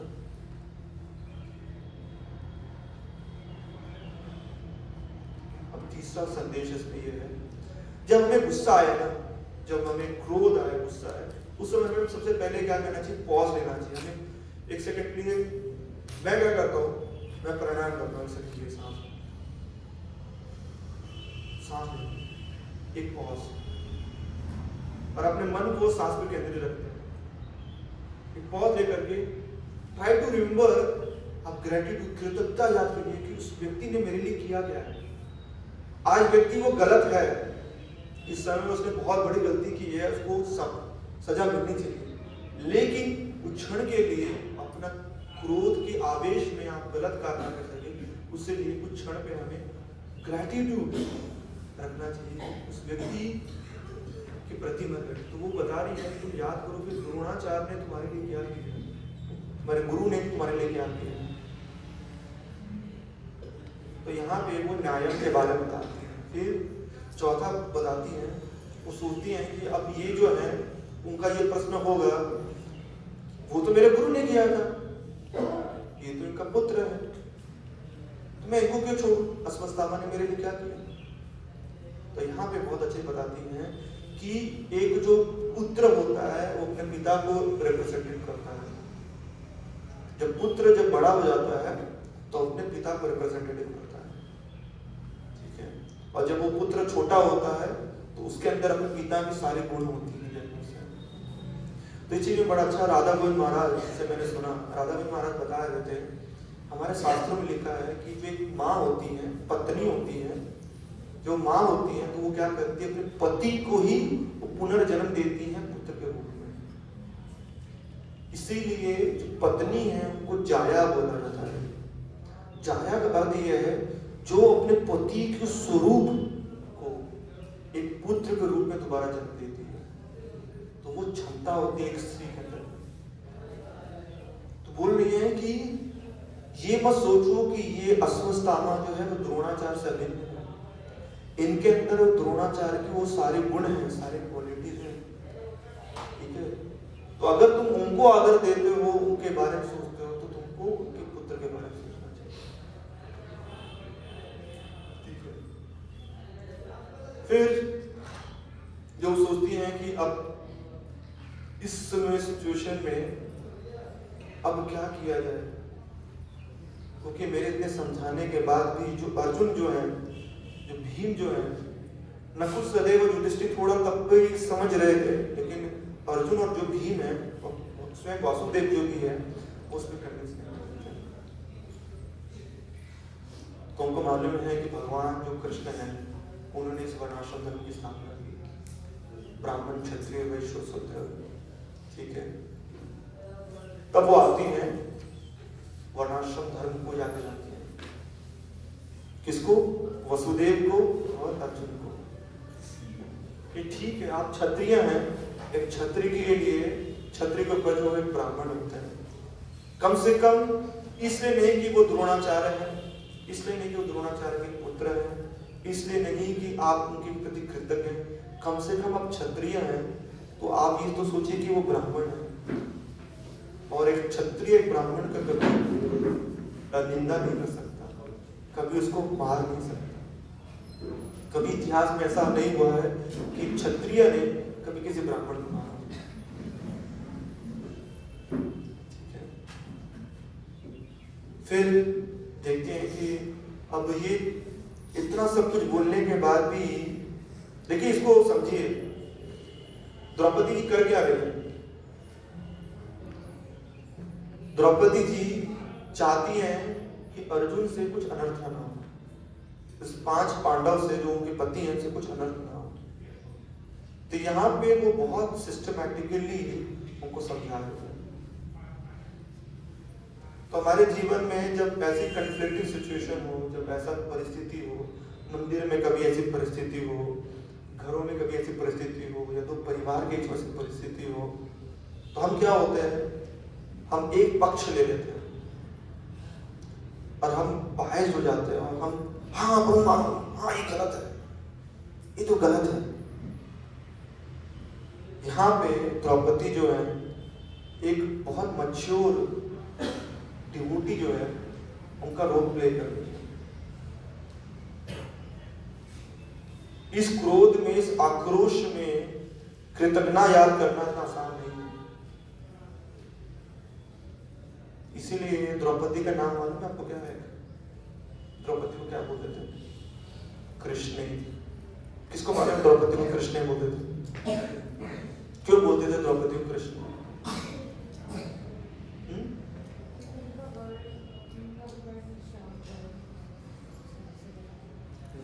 और और क्यों बोलते थे द्रौपदी को कृष्ण?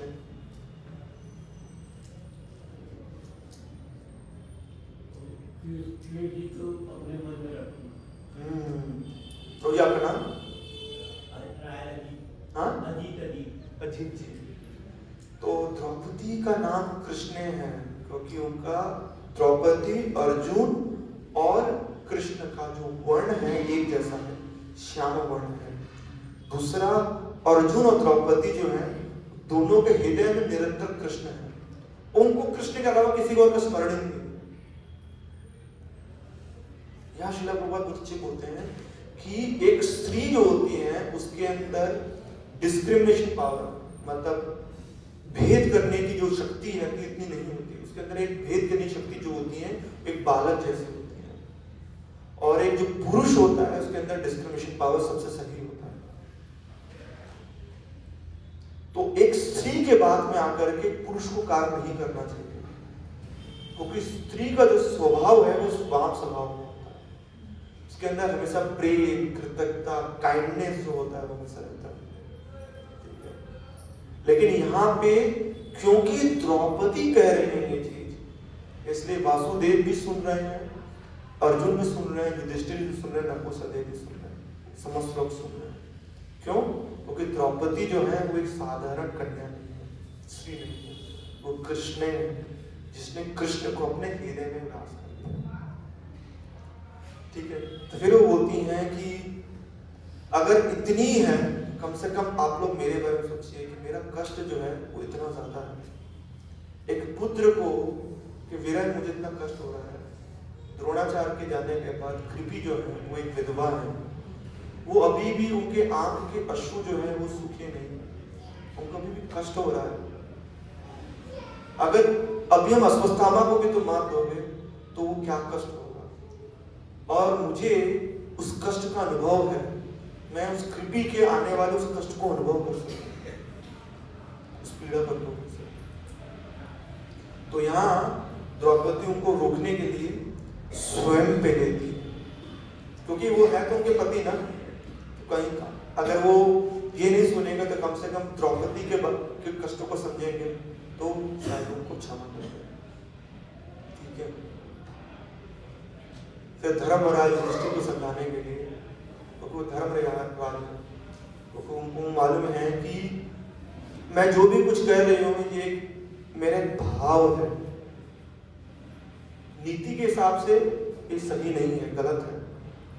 अश्वत्थामा को मार देना चाहिए, नीति के हिसाब से, धर्म के हिसाब से सही है। लेकिन वो फिर भी बोलती हैं कि एक क्षत्रिय जब एक ब्राह्मण को मारता है, उस ब्राह्मण को मारने के बाद जो उसका एक तेज होता है, उस तेज से पूरी सृष्टि, पूरी राज्य जो है वो खत्म हो जाती है।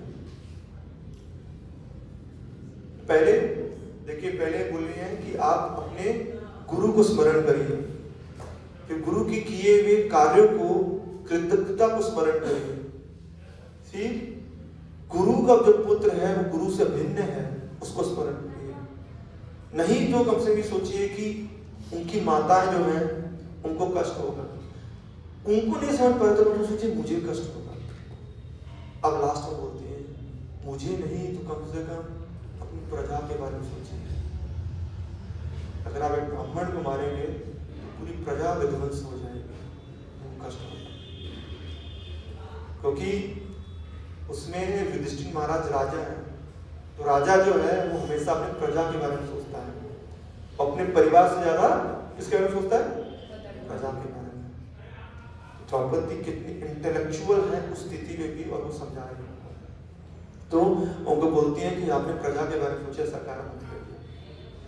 तो ऐसा सुनते ही नकुल, सहदेव, सत्यकी, अर्जुन, कृष्ण और जितने समस्त्री थी, सब लोग कहीं ना कहीं सर हिलाते हैं कि हाँ, हम तुमसे तुम्हारी इस तर्क को वो स्वीकार करते हैं और हमें नहीं मानना चाहिए। बट भीम जो है वो इतने आसान से समझने वाले तो है। तो कि भीम के ऊपर आपको कथा कहना है, बड़ी लंबी कथा है भीम के ऊपर, मैंने लिखी है आर्टिकल। तो भीम जो है वो समझते नहीं है, चलिए आपको कुछ चीज बता, तो भीम जी समझते हैं, समय है हमारे पास, है प्रभु। आप सुनना चाहेंगे कि भीम को बात समझ में क्यों नहीं आती थी एक बार में। हमने देखा होगा ना महाभारत में जितनी चीजें ना, उसमें भीम को समझने में समय लगता था। तो एक बार क्या हुआ कि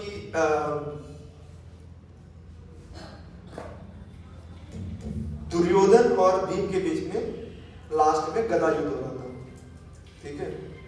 तो जब गदा युद्ध हो रहा था तो भीम की बहुत पिटाई हो रही थी, क्योंकि दुर्योधन का जो शरीर है वो ब्रज क्या होता है, ब्रज क्या होता है, वज्र जैसा हो गया था, ठीक है।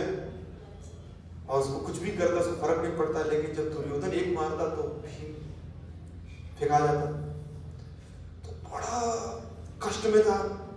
और भगवान वसुदेव से खड़े हैं अर्जुन के साथ, मछली भैया उठिए, मछली भैया उठिए, मछली भैया उठिए। एक समय बाद जब भीम की बहुत पिटाई हो जाती है ना, तब जाकर के भगवान बोलते हैं मछली भैया, मछली भैया, इशारा करते हैं, आपको ये तो लीला मालूम है। तो उसके बाद भीम को मालूम चलता है, तो भीम दुर्योधन को मार देते हैं।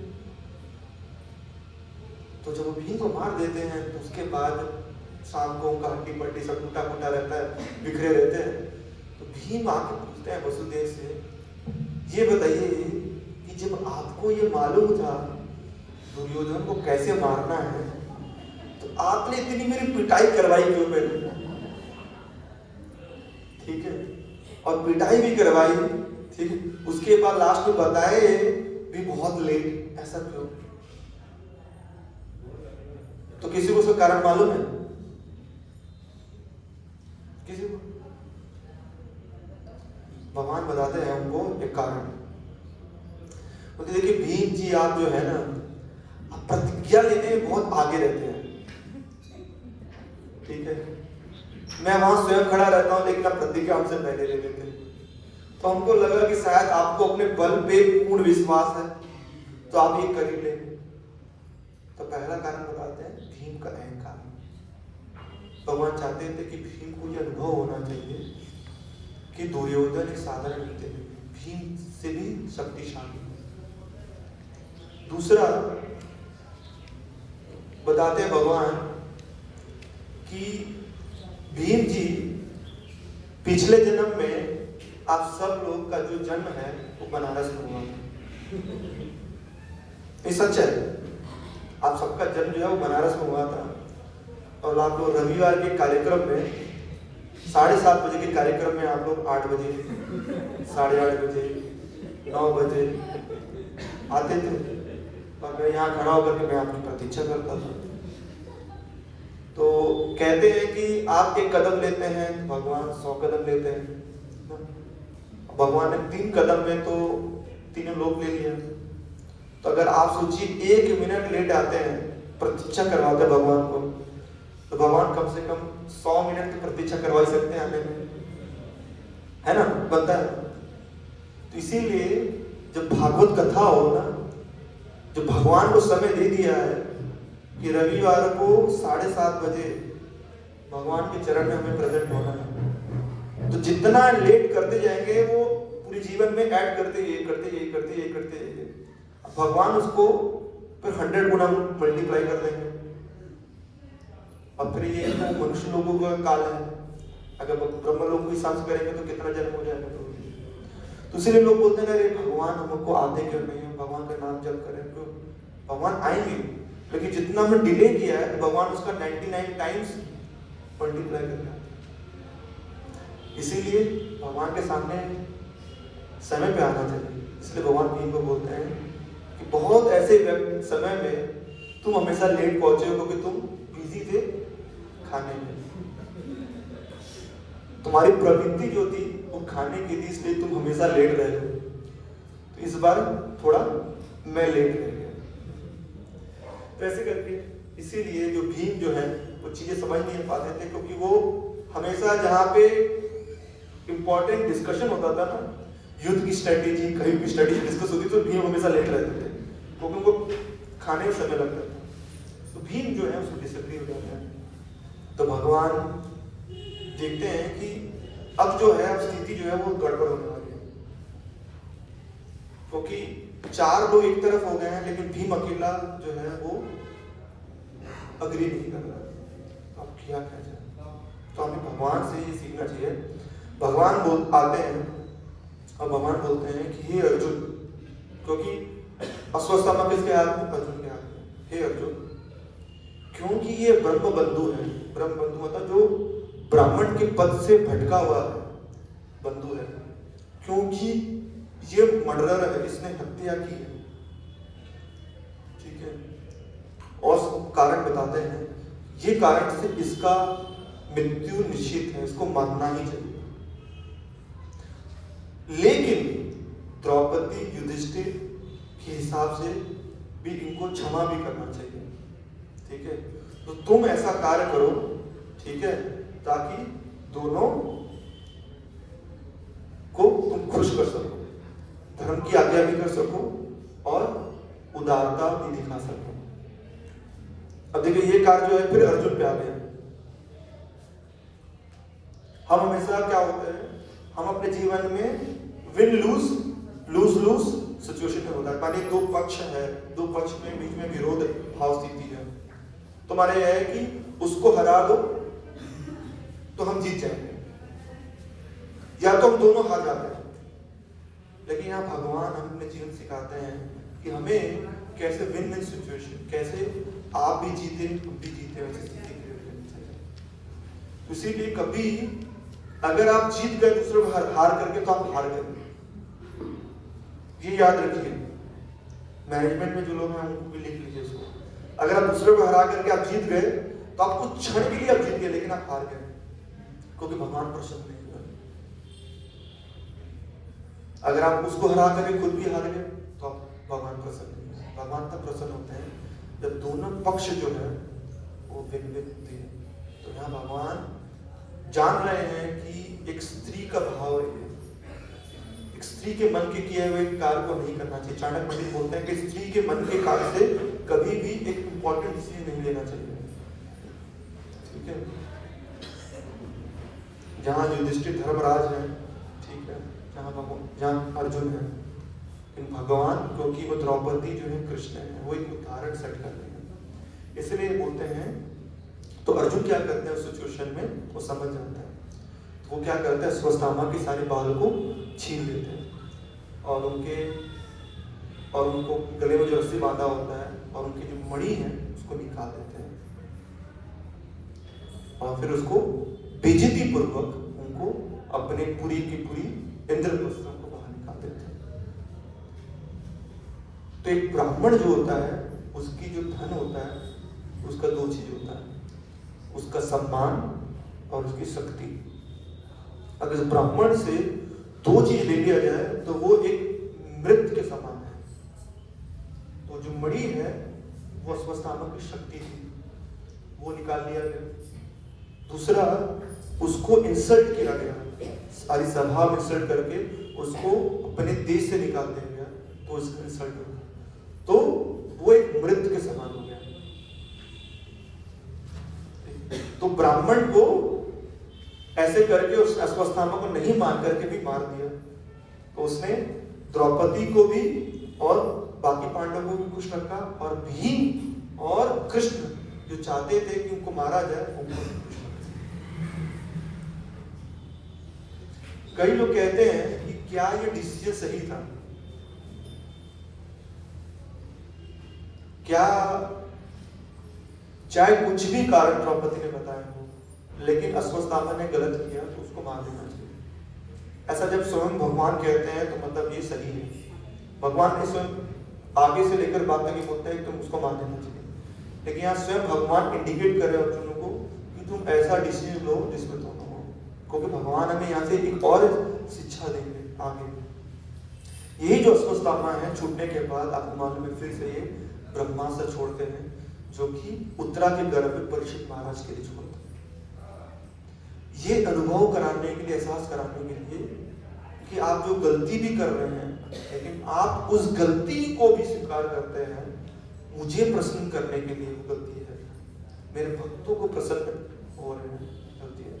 तो आपकी वो आने वाली जो गलती भी है उसको, उसका जो केयर है, I will take care of your mistakes. भगवान इसीलिए द्वारका नहीं गए, कुंती महारानी की स्थिति चल रही थी, भगवान रुके थे, भगवान जानते थे अश्वत्थामा जो है दोबारा करेंगे, क्योंकि भगवान नीति के हिसाब से, धर्म के हिसाब से अश्वत्थामा को उस समय मारना सबसे सही डिसीजन था। लेकिन क्योंकि भगवान यहाँ पे एक अलग भागवत धर्म की स्थापना कर रहे हैं, नीति धर्म के अलावा भागवत धर्म की स्थापना कर रहे हैं कि एक भक्त को, भगवान और भक्त दोनों को खुश रखना बहुत जरूरी है, दोनों को आदर देना बहुत जरूरी है।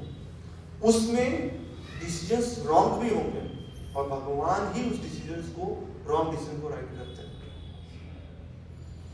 तो यहाँ पे अश्वत्थामा यहाँ पे उसको छोड़ देते हैं, फिर आगे की कथा आपको आगे क्लास में बताई जाएगी। ठीक है, यहीं पे हम लोग, किसी का कोई प्रश्न या कोई उत्तर है तो आप पूछ सकते हैं। बस माता जी, आपने बताया कि ब्राह्मण को क्षत्रिय नहीं मार सकते, तो राम जी तो क्षत्रिय थे, उन्होंने रावण का वध किया था, जबकि उनका पाप कब? भगवान थे ना, भगवान इंडिपेंडेंट, भगवान कुछ कर सकते हैं। ऐसे बहुत सारे एक्सेप्ट एग्जाम्पल, बट भगवान है, बट नीति धर्म के हिसाब से जो है उसमें क्षत्रिय जो है ब्राह्मण को नहीं मानते हैं। जब किंग वेण का एग्जाम्पल देखेंगे तो उसमें जो ब्राह्मण लोग थे उन्होंने ही उनको कर्ज दिया जो खत्म हो गया।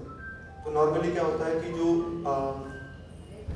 क्षत्रिय जो होते हैं उनका जो किलिंग काम होता है, जो उनको मारना होता है, वो युद्ध में केवल क्षत्रियों को ही मारते हैं, या शूद्र या वैश्य को मार सकते हैं, सजा दे सकते हैं, ब्राह्मण। और किसी को प्रश्न? जिसको तो जैसे कि बहुत सुंदर आपने क्लास किया, तो मन ही नहीं कर रहा है, लग रहा है चलते ही रहे। और इसका प्रश्न आपने स्टार्टिंग में बताया कि हम इंस्टेंट चीज़ों की आदत हो गई है, तुरंत चीज़ों की आदत हो गई है। भक्ति में लोग चाहते हैं कि तुरंत ही मिल जाए, सब्र नहीं करना चाहते हैं। तो इस फास्ट मूविंग वर्ल्ड में कैसे हम सब्र करना सीखें, धैर्य कैसे मेंटेन करें? बहुत मुश्किल हो चुका है धैर्य मेंटेन करना।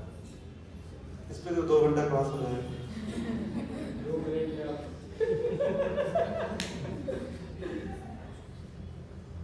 2 मिनट में देखिए, आम के बगीचे में जाएंगे तो आपको क्या दिखेगा, क्या फल मिलेगा आपको? वहां पे अमरूद के बगीचे में जाएंगे तो क्या मिलेगा?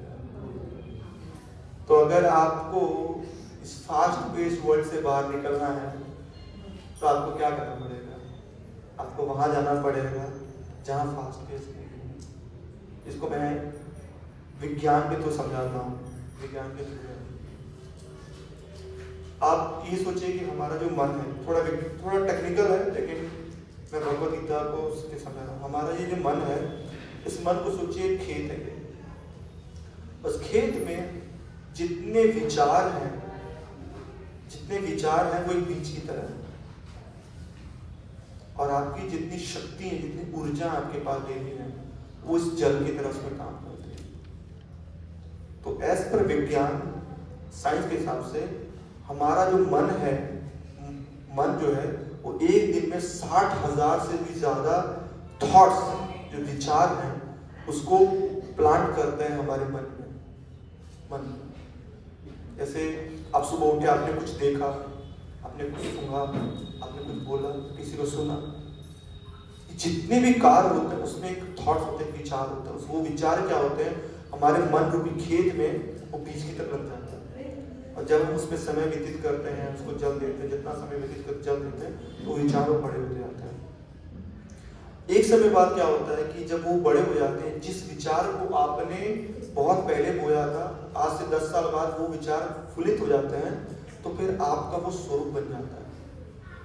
It's become your nature. आप बोले मुझे गुस्सा आ रहा है, मुझे गुस्सा तो आना नहीं चाहिए, अभी नहीं। आपने बहुत साल से, बहुत समय से ऐसे लोगों के विचार, थॉट्स को जो है वो अपने बीज का जो रोपण अपने मन में किया, और आप डेली उसको जल देते रहे, तो आज आपका वो स्वभाव बन जाता है। और जब आपका वो स्वभाव बन जाता है तो आपकी जो चेतना जो है वो बार बार उसी स्वभाव में रहती है, तब वही कार्य करता है। तो परम पूज्य राधानाथ महाराज बताते हैं कि जब हम सुबह उठते हैं तो नल खोलते हैं तो क्या एक मशीन है? नहीं, सर्वप्रथम सब सुबह उठते हैं कैसे हैं? अलार्म से। अलार्म एक मशीन है। फिर हम बाथरूम में जाते हैं नहाने के लिए, गीजर ऑन करते हैं, मशीन है। फिर हम खाने के लिए जाते हैं, टोस्टर से मशीन है। हम जो भी कार्य करते हैं, गाड़ी में बैठते हैं काम पे जाने के लिए, वो मशीन है। तो हमारा पूरा जो इंगेजमेंट है, हम इतना ज्यादा मशीन से इन्वॉल्व हैं और आसपास हमारे लोग जो हैं वो इतना ज्यादा मशीनिक हो गए हैं, ठीक है, उसके पीछे हमारी विचार जो है वो मशीन कैसे हो गई। तो इस विचार जो है वो बहुत समय से ही, आज नहीं, बहुत समय से परिवर्तित हो रही है। तो उससे बाहर निकलने के लिए आपको क्या करना पड़ेगा? आपको ऐसी विचार के बीच आज बोलनी पड़ेगी आपको। जैसे मैं अपने जीवन में क्या करता हूँ, जैसे हमारा गृहस्थ जीवन में हम भी जॉब पे जाते हैं, सब कुछ करते हैं, हमारा ऐसा जीवन ये है कि चाहे कुछ भी हो जाए, ठीक है, साल भर में 1 महीने के लिए दिन में 10 घंटे भागवत पढ़ेंगे, मतलब 30 दिन 300 घंटे भागवत स्कंद 1 से लेकर 12, दिसंबर 6 से लेकर के 6 जनवरी तक 30 दिन 10 घंटे में तो भागवत। बदन दुखेगा, टूटेगा, मन भागेगा, लेकिन मन को ऐसा लगाया कि नहीं, हमको साल भर में 1 महीने के लिए समय निकाल करके हमको ये भागवतम को प्रथम स्कंद से लेकर के 12 स्कंद तक पढ़ना है, ठीक है। डेली अपने स्केड्यूल में से करते हैं, जैसे मंडे टू संडे हो गया, तो संडे को आप क्या कर सकते हैं कि संडे क्यों मिलता है? हमें रेस्ट करने मिलता है, body physically rest, mentally rest, ठीक है। तो हमको इस समय में भी एक समय निकालना चाहिए, एक ऐसा समाज है आप एकांतिक में रह करके, ठीक है, आप भागवत पढ़ सके, अब भक्तों का संग ले सके, भगवान की सेवा कर सके, ठीक है। तो जब वो करते हैं तो क्या होता है, हम वो बीज का रोपण करते हैं, बीज का रोपण करते हैं। तो एक समय बाद अब वो खेत में जहाँ पे पहले कांटे बोए थे, अब आपने धीरे धीरे वहां पे गुलाब के बीज बो दिए, तो गुलाब निकल गए। तो कुछ समय बाद क्या होगा, अब देखेंगे आपका जीवन, आपके आसपास कितने भी अशांत हो, कितने भी लोग भाग दौड़ रहे हैं, लेकिन आप बहुत ही धैर्य आपके जीवन में होगा। तो प्रैक्टिकली इसको कैसे कर सकते हैं? अगर आप कर सकते हैं तो प्रैक्टिकली इसको मैं ऐसे करता है कि मैं अपने जीवन में क्या करता हूँ कि दिन में 6 बार प्राणायाम करता हूँ। प्रैक्टिकली है, इसको बोलते हैं ब्रीदिंग ब्रेक्स। जैसे आपने देखा कि बहुत ज़्यादा मन अस्थिर हो रहा है, बहुत भागत हो रही है, बहुत ज़्यादा ये चीज़ें,